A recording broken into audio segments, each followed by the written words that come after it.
요한계시록을 가만히 읽어보면은 하나님의 심판은 그냥 무작위로 마구잡이로 세상을 심판하는 것이 아니라 다 그 절차가 있고 순서가 있고 때가 있습니다. 이제 요한계시록 18장은 결국은 세상을 완전히 하나님께서 무너뜨리고 멸망시키는 그런 마지막 단계입니다. 그래서 이제 19절부터는 이제는 하나님께서 그 하나님의 심판으로 해서 이제 영광을 받고 또 구원받은 하나님의 자녀들의 그 영화로운 모습을 이제 보여줍니다. 그래서 18장은 이제 마지막으로 요한계시록 4장 이후부터 시작된 하나님의 심판이 종결되는 게 사실은 이 18장입니다. 그러니까 세상을 완전히 하나님께서 파멸시키고 멸망시키는 게 내용인데, 주로 18장의 내용이 뭐냐면, 이제 18장은 이 세상의 경제를 다 하나님께서 완전히 처참하게 무너뜨리는 거예요.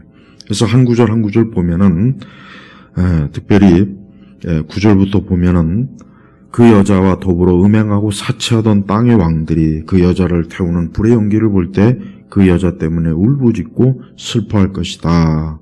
이제 9절 이후부터 보면은 하나님께서 이제 그때 이제 마지막 때 이 세상의 모든 경제를 하나하나 이제 파멸시키는 거예요. 그래서 구체적으로 12절에 보면은 그 상품은 금과 은과 보석, 진주, 고운, 배, 자주, 옷감, 비단, 붉은 옷감, 각종 향목, 상아, 그 다음에 또 값진 나무, 청동, 철, 대리석, 그 다음에 13절로 오면은 이제 계피, 향료, 향과 향유, 유향, 포도주, 자, 보십시오. 하나님께서는 이 세상이라고 하는 것을 하나님이 심판하는데, 하나님께서는 이제 마지막으로 이 세상에 있는 모든 물질을 다 하나님께서 어때요? 파멸시키는 거예요. 그러니까 세상의 모든 물질을 하나하나 파멸시켜서 이제 이 세상의 흔적을 아예 없어버리는 것입니다. 그리고 22절로 보면은 이제 또 뭐가 나오냐면, 19절에 보면은 화로다, 화로다, 바다의 배들을 가진 모든 자들이 보배로운 상품으로 치부했던 큰 성읍아, 그 성읍이 한 시간에 망하였구나. 이제 완전히 무역이 완전히 파멸되는 거고, 22절 보면은 이제 검은 고 타는 자들과 노래 부르는 자들, 피리 부는 이 세상의 모든 예술과 문학이 파괴돼요. 그리고 23절로 보면은 내 안에 다시는 등불빛이 비치지 않을 것이며 신랑과 신부의 소리도 내 안에서 다시는 들리지 않을 것이다. 이제 이 세상의 모든 가정이 이제 아예 결혼이라는 것 자체가 이제는 아예 없어진 거예요. 있을 일이 없다 이거죠. 자, 보십시오. 하나님께서 이 바벨론이라고 하는 것을 이제 마지막으로 파멸시키는데, 그 마지막이 정점이 뭡니까? 이 세상의 물질이에요. 우리 그리스도인들은 물론 영적인 걸 항상 추구하니까 영적인 중요성을 알겠지만, 그러나 이 세상이 적어도 이 경제나 이런 것들이 어떻게 돌아가는지 기본적인 건 알고 있어야 돼요. 물론 대부분 모르죠. 저도 이렇게 자세하게는 아는 거지만 대부분은 그저 시장이나 마트에 가면 물건이 저절로 거기서 생기는 줄 알겠지만 그게 아닙니다.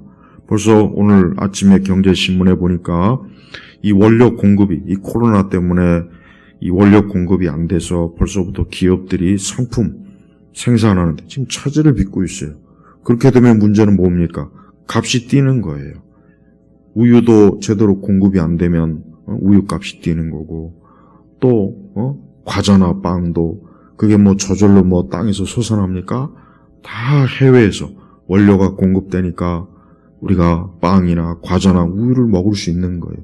근데 그게 제대로 안 되니까 벌써 어때요? 값이 뛰고 이게 사기가 이렇게 계속 가다 보면은 어려워지는 것입니다.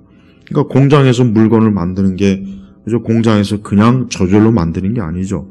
전 세계 각지 원료를 다 수입해서 그 원료를 가지고 공장에서 그걸 조립을 하거나 배합을 해서 그게 상품이 되는 거예요. 근데 벌써 코로나 때문에 지금 그런 것들이 이 국제적인 이 무역 질서가 어때요? 이 망이 점점 힘들어지니까 각 어떤 산업에 있어서 물질이, 그러니까 어떤 상품 생산하는데 벌써 어려움이 생기고, 그러다 보니까 값이 자꾸 뛰는 겁니다. 그렇습니다. 이 세상은 지금 우리가 살고 있는 현재, 우리가 즉 요한계시록이 기록될 그때도 역시 세상은 어때요? 이 상품이 서로 이동하고 그랬단 말이에요. 그래서 고대 이 아시아에서 이 유럽이나 서구권으로 가는 그 무역길이 뭡니까? 이게 실크로드예요. 실크로드. 예. 옛날에 30년 전에 실크로드라고 유명한 일본의 NH 그 다큐 방송이 있었어요. 예. 그 이후에 이제 또 다시 새롭게 찍긴 했지만 그렇습니다. 고대나 지금이나 이 세상은 이제 저절로 움직이는 게 아니라 뭡니까? 상품을 주고 파는 가운데 인간이 거기서 생활하는 거예요. 근데 하나님께서 이제 그것을 최종적으로 파멸을 시키는 거예요. 그래서 모든 상품, 인간이 살아가는데 필요한 모든 상품을 다 하나님께서 어떻게 합니까?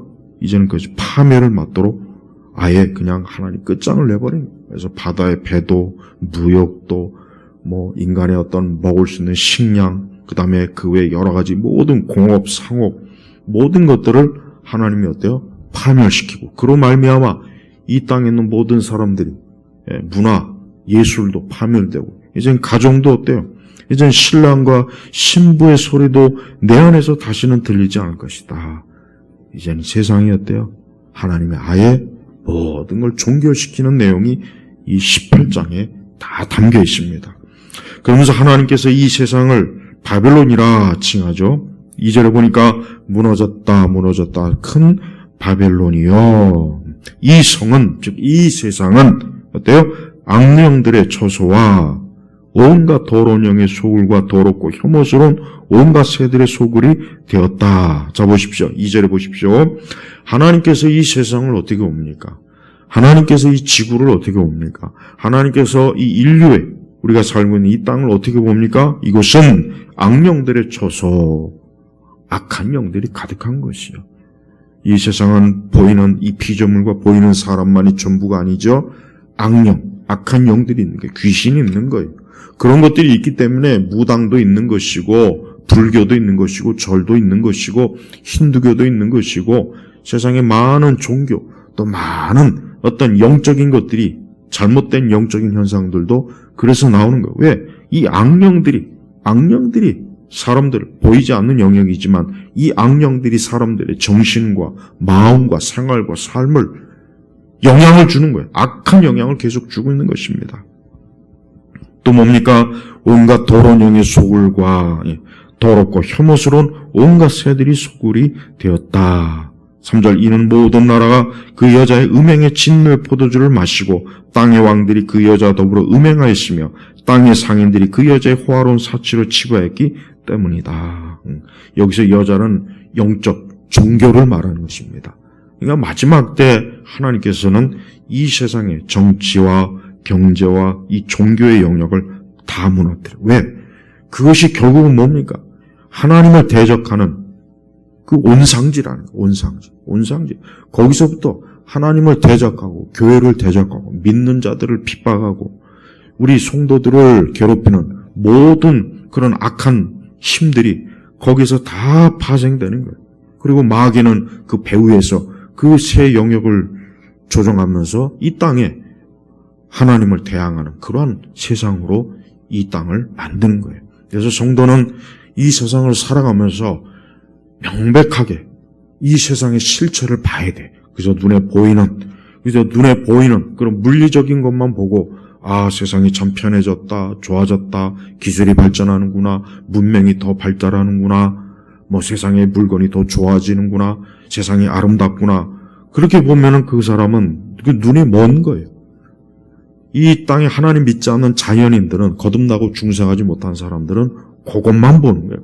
그것만 보고 그것만 가지고 세상을 보고 자기 인생을 보니까 어때요?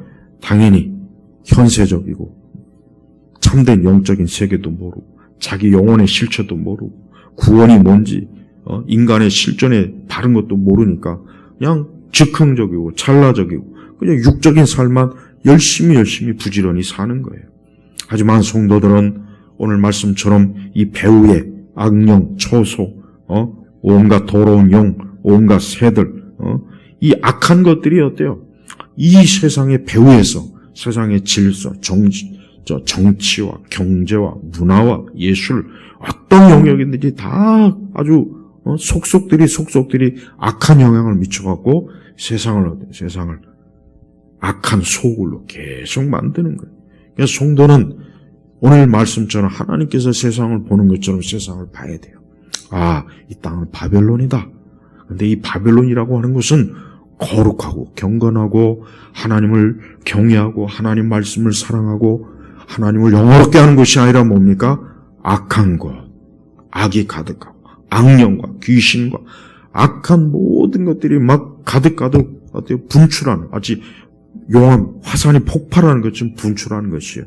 그리고 이 땅에 사는 왕들, 통치자들이나 모든 사람들은 어때요? 이 세상의 물질과 이 세상의 상품을 가지고 그것이 자신의 전부이냐? 그걸 가지고 어때요? 그걸 가지고 자신의 인생을 즐기고 자기의 인생을 재미있고 신나게 사는 데만 몰두한 거예요. 자, 보십시오. 여기 성경에 보면은 이 땅의 상인, 이 땅의 왕들, 이 세상의 사람들이 어디 하나님을 경외했다, 하나님을 사랑했다, 하나님을 높였다, 그런 말씀이 한 구절이나 있어요? 없죠. 예. 여러분, 이 땅의 모든 것들이 다 누가 준 것입니까? 금과 은은 누가 만드셨어요? 향료와 향유와 유향 포도주는 누가 다 하나님께서 이걸 사람들이 하나님께서 베푸신 거예요. 은혜로 베풀어 준 거예요. 이 땅에 사는 사람들이 먹고 마시고 살아갈 수 있도록 하나님이 다 제공한 거지만 결국 이것을 누구를 위했습니까? 자기를 위해서요. 또 원수 마귀를 위해서 써요.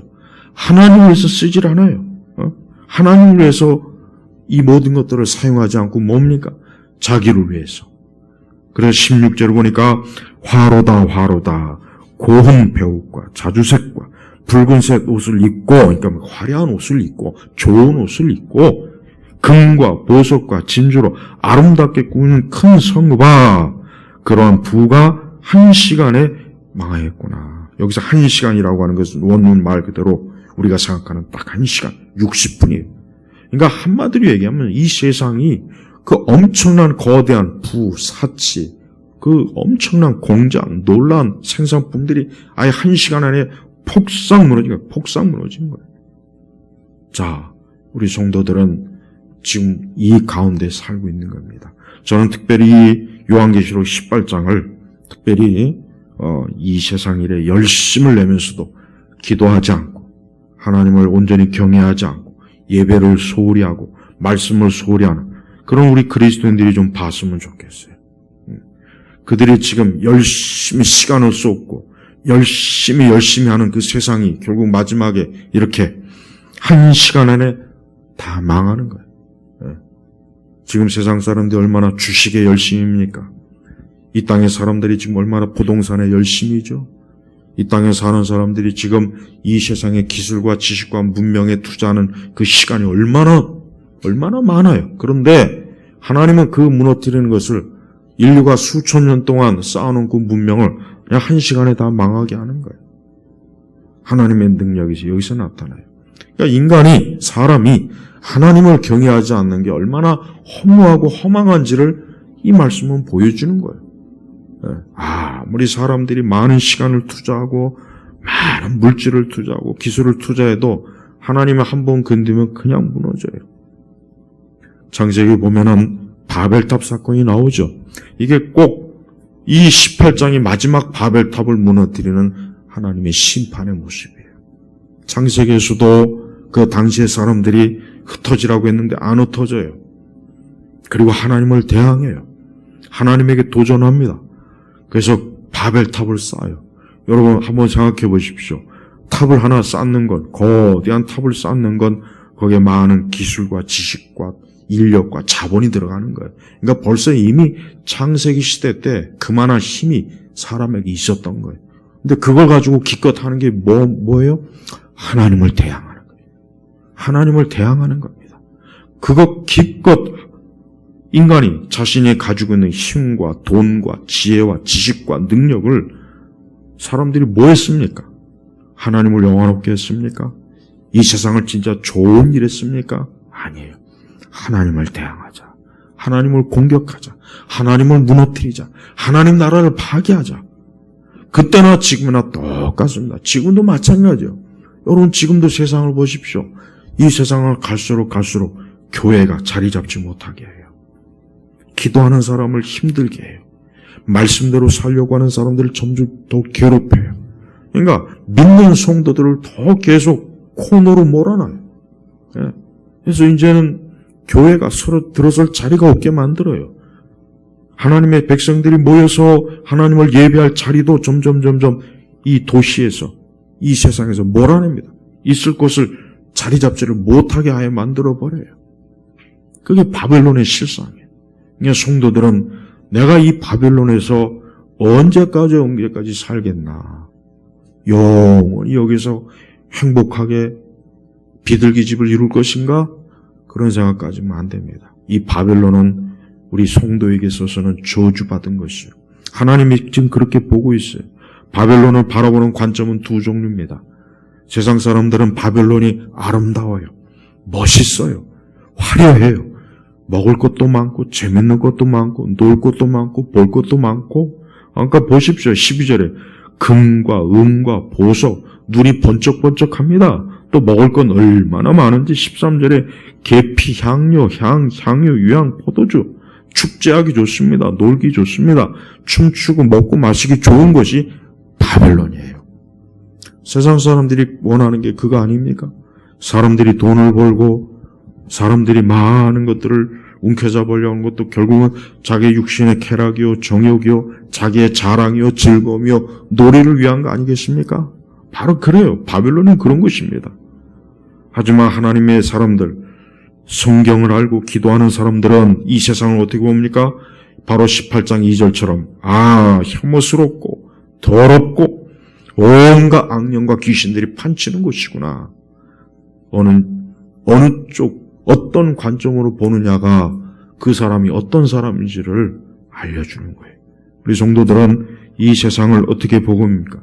진짜 하나님이 보시는 대로 봅니까? 아니면은 세상이 참 행복해 보여, 아름다워 보여. 자기 일에 만족하고 자기 그저 삶의 보람을 찾고 자기 인생을 그저 아름답게, 그것도 소용이 없는 거예요. 그것도 다 허무한 겁니다. 하나님이 없으면 허무한 거예요. 그래서 하나님께서는 자기 백성들에게 뭐라고 하느냐. 4절에 보십시오. 나의 백성아, 너희는 거기에서 나오너라. 떠나라. 자, 하나님께서 아브라함에게 제일 먼저 하신 말씀이 뭐예요? 이 성경은 떠나라는 말씀이 참 많아요. 아브라함도 자기의 친족과 자기의 고향을 떠나라. 그러니까 성도는 이 세상을 떠나는 사람이에요. 어떤 사람이 이제 그리스도인이 되었어요. 그 사람은 이제 어떤 사람입니까? 세상을 떠나는 사람이에요. 이 세상의 문명과 물질과 문화와 이 세상의 눈에 보이는 것하고 이제는 등을 져야 됩니다. 그렇다고 해서 우리가 물론 산에 가서 원시인처럼 홀딱 벗고 살라는 얘기가 아니에요. 우리의 마음이 어때요? 우리의 마음이 이제 하늘의 도성으로 향하는 거예요. 그래서 계시록 19장으로 들어가면 이제 하늘의 도성이 보여져요. 하늘의 도성. 계시록 19장부터 이제 하늘의 그 영광스러운 도성을 하나님이 보여주는 겁니다. 우리 성도는 어때요? 너희는 거기서 나오너라. 떠나라. 소돔과 고모라가 심판할 때도 하나님께서는 천사를 통해서 그 욥의 가족을 그 소돔과 고모라에서 떠나도록 막 부축했어요. 그러니까 성도는 떠나는 사람이에요. 성도는 어디로 향하는 사람입니까? 이 바벨론을 떠나 하늘의 도성을 떠나는 거예요. 하늘의 도성, 하나님의 도성이에요. 거기는 우리 주 예수 그리스도가 영광스럽게 통치하는 것이에요. 거기는 죽음이 없습니다. 파괴가 없습니다. 거기는 악한 영이 없습니다. 악한 더러운 귀신들이 없습니다. 거기는 슬픔과 고통과 질병과 파멸이 없어요. 그러니까 하나님께서는 이 땅에 있는 사람들이 비록 죄를 짓고 에덴 동산에 쫓겨나서 이 땅에서 많은 고생과 죽음과 슬픔과 괴로움을 당하지만 그러나 그들에게 영원한 도성을 약속했어요. 그게 하늘의 도성이에요. 그게 하늘의 도성이에요. 하나님의 도성이에요. 우리는 바로 거기에 천국에 가는 거예요. 어떤 사람이 그리스도인이 된 순간 이제 그 사람은 그 천국을 향하여 부지런히 가는 거예요. 그러나 그 가는 과정은 쉽지가 않아요. 많은 환란이 있습니다. 고생이 있습니다. 믿음의 싸움이 있습니다. 고난이 있습니다. 자기를 부인해야 됩니다. 어려움이 많습니다. 이 세상에 있는 장망성에 있는 장차 멸망을 이 도성에 있는 사람들이 믿는 자들을 또 자꾸 잡아요. 정으로 잡고 세상의 쾌락으로 잡고 유혹해요. 야, 여기서 살자. 무슨 천국이 어디냐? 무슨 영생이 어디냐? 야, 여기가 재밌어. 여기가 너무 좋아. 즐거워. 여기서 살자. 잡아요. 가족이 잡고, 자식이 잡고, 남편이 잡고, 부모가 잡아요. 형제가 잡아요. 그래서 거기에 잡힌 사람도 꽤 많이 있어요. 빨리 탈출해서, 빨리, 곧 있으면 소돔과 고모라가 불에 타서 아예 그냥 불로 그냥 뒤집어 엎어질 판인데 그만 인정에 배워가지고, 그러니까 영적인 사람들은 인정에 매이면 안 돼. 영적인 사람들은 예수님을 따르는 일에 있어서 조금이라도 방해가 되면 처자식도 다 버려야 돼요. 남편이고 아내고 없어요. 그걸 똑바로 알아야 됩니다. 우리가 하나님을 섬기고 예수님을 섬기는 일에는 육적 관계도 이것도 냉정하게 끊어야 되는 겁니다. 그렇지 않으면 그것이 내 발목을 잡아요. 우리는 그걸 분명히 해야 됩니다. 예수님을 따라가는 일에 있어서 조금이라도 내 발목을 잡는 것은 그것은 혈육이라도 끊어야 됩니다. 그게 하나님께서 원하시는 거예요. 그게 예수님이 기뻐하는 거예요. 그래서 성도들은 절대적으로 예수님을 사랑해야지, 예수님보다 가족을 더 사랑하거나 예수님보다 혈육을 더 사랑하는 것은 그거는 주님 앞에 합당하지 않다고 분명히 말씀했어요. 왜? 영적인 건 다른 겁니다. 육의 문제하고 영의 문제하고는 다른 거예요. 하나님께서 이 바벨론을 멸망시킬 때 보십시오. 다 육적인 거잖아요. 육적인 거잖아요. 검은 곳, 노래, 이건 이 세상의 연애, 문화예요, 문화. 이 세상의 연예인들, 문화. 나팔 불고, 파리 불고, 또 세공업자, 금과 보석과 기금속들, 다 이 모든 것들, 눈에 보이는 육적인 거예요. 하나님 그걸 다 파멸시키잖아요. 다 파멸. 심지어는 뭡니까? 24. 신랑과 신부. 이 땅의 남녀의 결혼도 하나님 앞에서는 이제 이 바벨론에 속한 겁니다. 바벨론에 속한 거예요. 근데 우리 성도들이 이 땅의 바벨론에 속한 혈과 육에 만약에 매인다면 그거는 어리석은 거예요. 어리석은 거예요. 나의 백성은 너희는 거기서 나오노라 하는 그 말씀에 불순종하는 거예요. 그래서 믿는 사람들은 끝까지 주님을 따르는 일에 다른 거에 얽매이지 않도록 자기 자신을 항상 영적인 더 주님에게 하늘에 집중하는 그러한 믿음의 삶이 필요한 것입니다. 많은 믿는 사람들이 이런 육에 매여가지고 전적으로 주님을 따르는 일에 부족함이 많이 있어요. 그거는 좋지 못한 거예요. 그건 자기 영혼에 조금도 유익이 없는 거예요. 그래서 기독교는 냉정하게 육적인 것에 대해서는 냉정해야 돼요. 그런 부분에 정에 끌려가기 시작하면은 결국은 어때요? 못 갑니다. 좋은 번연의 철로역정의 첫 부분 보십시오. 아내와 딸이 막 붙잡아요. 아이들이 막 붙잡아요. 지금 여길 떠나서 어디 무슨 천국에 왜 주님이 계신 그곳에 가냐고. 막 아이들이 붙잡고 아내가 붙잡아요. 하지만 거기서 그 기독도는 크리스찬은 거기에서 정말 중요한 결단을 해요. 거기에서 뭡니까? 주님을 따르는 거예요. 아이들이 막 붙잡고 아내가 붙잡는다고 해서 할 수 없구나. 그냥 여기서 있어야 되겠구나. 그럼 결국 어떻게 됩니까? 장망성에서 망하는 겁니다. 장망성, 장차 망할 성, 바벨론이야, 바벨론. 그러니까 성도는 어느 정도 혈육의 문제에서도 딱 믿음으로 정리해야 돼, 정리. 나는 예수님을 믿으니까, 내가 믿는 예수님을 같이 따르든지, 아니면 따르지 않으려면 나하고도 끝이다. 이 정도 마음이 있어야 되는 거예요. 예. 이게 이 세상의 도덕과 윤리는 그것을 이해를 못하지만 하나님 나라는 그럴 수밖에 없어요.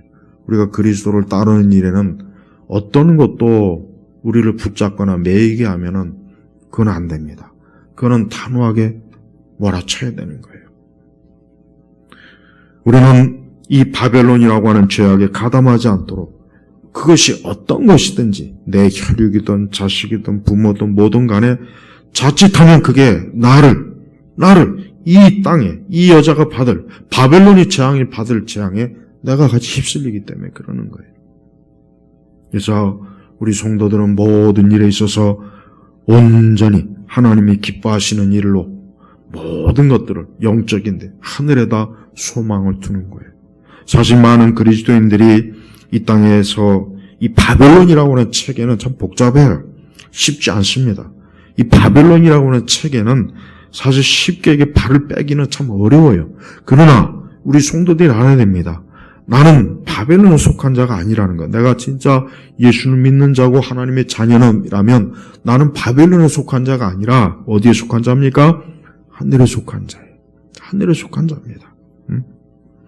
그 하늘에 속한 자들이 이 바벨론에서 어떤 일을 당했냐. 24절에 보니까 선지자들과 성도들과 땅에서 죽음을 당한 모든 자들의 피가 성 안에서 발견되었기 때문이다. 그러니까 바벨론이라고 하는 것은 영적 바벨론이라고 하는 세상은 믿는 자들을 다 죽여요. 그래서 지금도 보십시오. 이 인간의 이 역사를 보면은 유독 우리 그리스도인들에게 아주 집요하게 굴어요. 믿는 자들을 집요하게 죽이고 어떻게든 믿는 자들이 하나님 믿지 못하게 어떻게든 그렇게 이게 이 세상의 원리가 그렇다니까요. 그러니까 하나님이 이제 그걸 심판하는 거예요. 이제 하나님께서 아주 혹독하게 그래서 6절을 보니까 너희는 그 여자가 너에게 준 대로 갚아주고 그 행위대로 2배로 갚아주며 그 여자가 섞은 자는 2배로 부어 그 여자에게 주어라. 하나님의 복수가 있는 거예요. 복수. 우리 믿는 성도들은 이 세상이 절대로 하나님께서 교회와 하나님의 자녀들에 대한 그 모든 악한 짓을 그냥 내버려 두지 않습니다. 반드시 하나님이 보복해 주시고 복수하시는 분이에요. 예. 그래서 8절에 보면은 그러므로 하루 동안에 그 여자에게 재앙들이 닥칠 것이니 곧 사망과 슬픔과 기근이 또 불에 타버릴 것이다. 이는 여자를 심판하시는 주 하나님은 강하신 분이기 때문이다. 하나님 강한 분이에요. 하나님은 세상에 굴복하지 않습니다. 세상에 강한 것 같지만 하나님 앞에서는 아무것도 아니에요. 그냥 하루 동안에 하나님이 그냥 그 여자에게 재앙들을 다 그 여자에게 재앙이 닥치게 하는 거예요. 긴 시간도 아니에요. 하루, 한 시간. 네. 또 9절에 보면은 그 여자와 더불어 음행하고 사치하던 땅의 왕들이 그 여자를 불태우는 불의 연기를 볼 때 그 여자 때문에 울부짖고 슬퍼할 것이다. 그래서 10절에 결정적으로 보면은 화로다. 큰 성, 견고한 성 바벨론이야. 한 시간에 내 심판이 임하였다. 한 시간에 심판이 임하였다. 네. 보세요. 그러니까 하나님께서는 이 요한계시록 19장을 통해서 믿는 성도들에게 이런 말씀 교훈을 주시는 거예요. 결국은 이 땅의 모든 것들이 다 멸망할 것이다.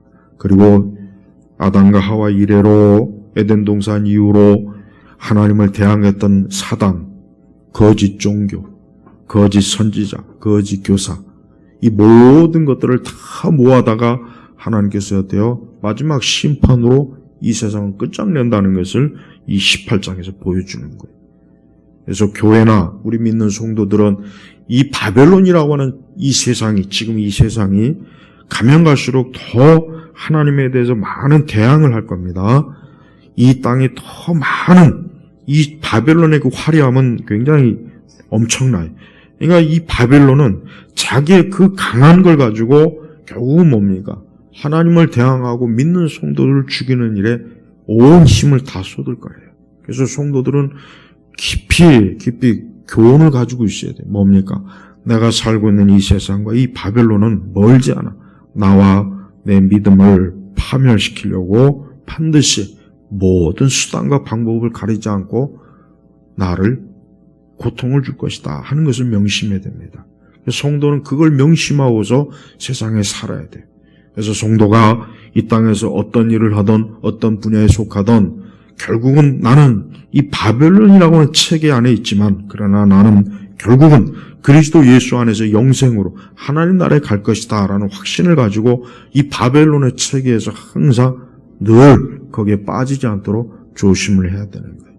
그만큼 바벨론은 너무나 많은 광대하고 엄청난 파멸의 늪이에요. 근데 사람들은 막상 이 하나님의 심판이 오기 전까지는 거기에서 사람들이 어때요? 여기도 나와 있잖아요. 이 여자의 그 화려함, 이 풍부함, 이 사치, 이 영화, 여기에 그냥 이 땅에 있는 많은 사람들이 거기에 취해 있었는데 그게 그만 하루아침에 한순간에 그냥 싹 파멸되니까 슬픔과 고통과 괴로움이 오는 거예요. 그래요. 세상은 이렇습니다. 이 바벨론은 영원하지 않거든요. 우리 성도는 하나님 나라에 소망을 둬야 돼요.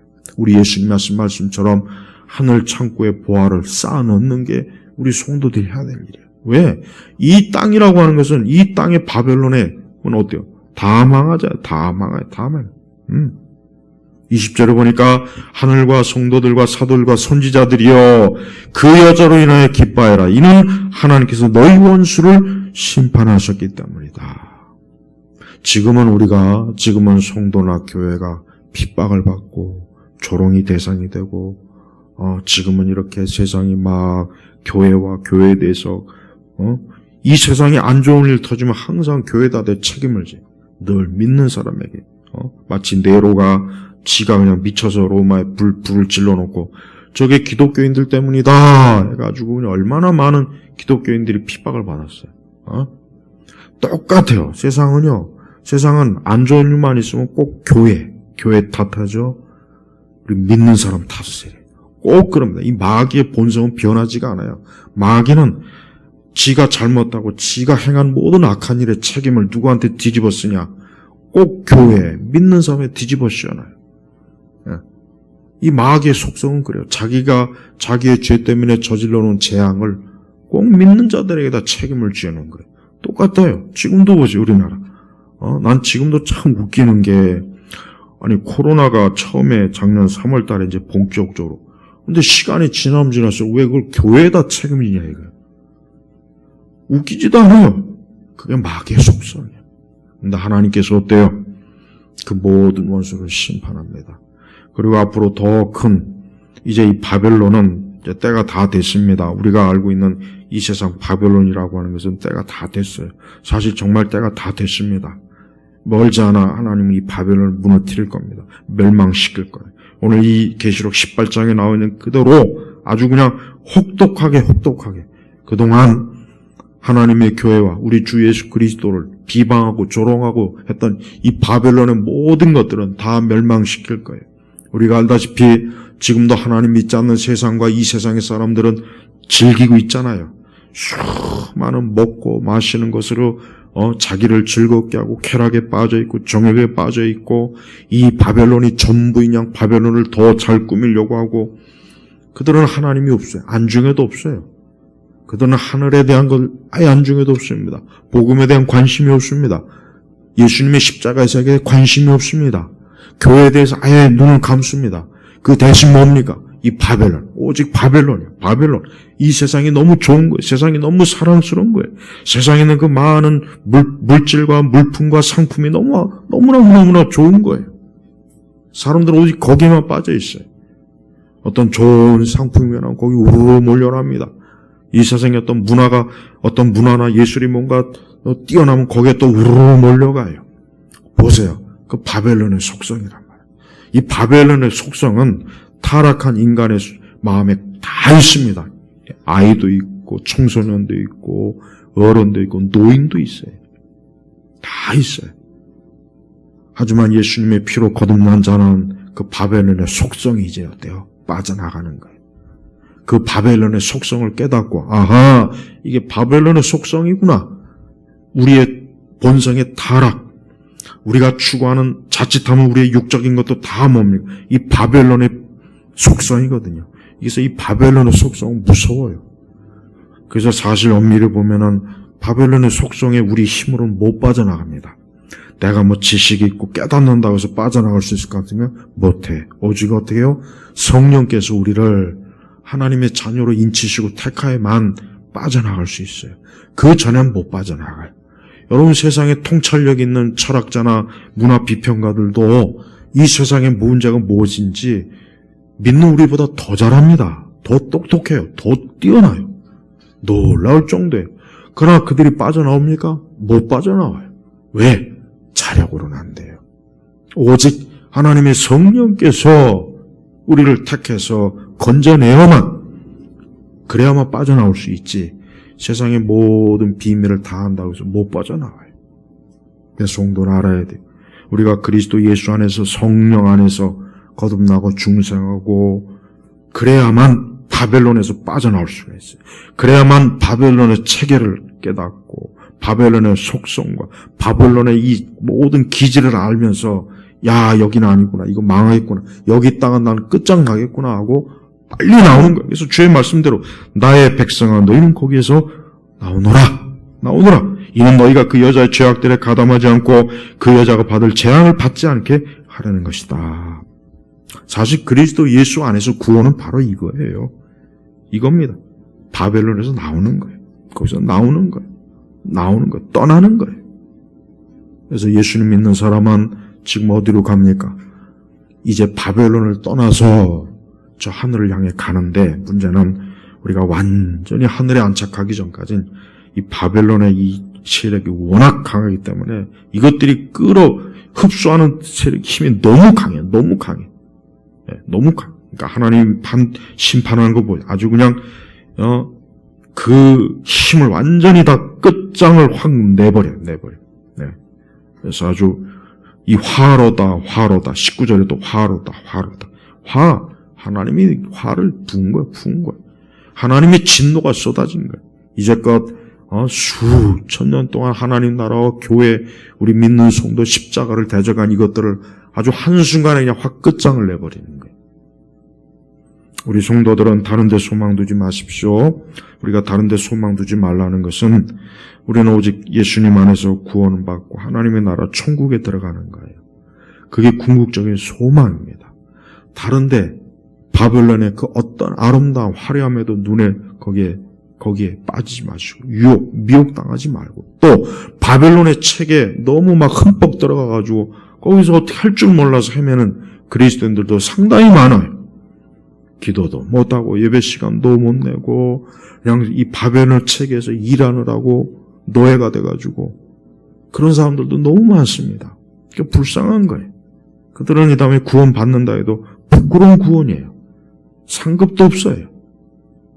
그러니까 제발 여러분, 바벨론을 탐하면 탐할수록 우리는 하나님 나라의 것을 양보해야 된다는 것도 잊지 마세요. 그래서 우리 성도들은 이 바벨론이 멸망하는 걸 보면, 세상은 결국 이렇게 되는구나. 아니, 이렇게 될 세상에 내가 뭐 하려고 여기다가 온갖 시간과 모든 걸 다 투자하냐. 그건 어리석은 거예요. 어리석은 부자와 똑같은 짓을 하는 거란 말이에요. 이제 19장으로 넘어가면은 여러분은 그동안 세상과 애국과 바벨론과 하나님 나라를 비교할 수 있을 거예요. 어느 쪽이 더 좋은지 한번 말씀을 통해서 선택을 할 수 있으면 선택을 해보세요. 저는 많은 그리스도인들이 이 바벨론에 빠져 있는 걸 보면은 안타까워요. 약간은 이해는 되기는 하지만 그러나 바벨론은 아닙니다. 결국 멸망합니다. 그러니 여러분, 오늘 주의 하신 말씀대로 너희는 거기서 나오너라. 나로 갈 때 빨리 나오십시오. 믿음으로 주님께로 나오시고 하늘을 향해 가십시오. 그동안 지지부진했던, 그동안 미적미적거렸던 그 거룩하고 영적인 그런 것들 빨리 다시 회복하고 다시 찾으세요. 그동안 이것도 아니고 저것도 아니고 찬 것도 아니고 단 것도 아니고 더운 것도 아니고 그런 것들 빨리 정리하시고 더 그리스도 예수 안에서 더 믿음 안에서 살고 말씀 붙잡고 살기를 힘쓰시는 그런 하늘의 백성이 되시길 주의 이름으로 축복합니다. 기도하겠습니다. 하나님 아버지 감사합니다. 오늘 요한계시록 18장 이 말씀은 앞의 세대에서 우리 앞의 세대에서 반드시 이루어질 줄 믿습니다. 하나님 아버지, 오늘도 이 말씀을 듣고 보았을 때 우리 자신의 영혼을 생각하고 우리의 육신의 것에 너무 매이지 않게 하시고 영적인 그런 거룩한 하늘에 속한 영적인 것들을 온전히 회복하게 하시고 더욱 하늘에 속한 자로서 우리의 발걸음을 다시 온전케 하여 주옵소서. 감사드리며 예수님의 이름으로 기도 올렸습니다. 아멘.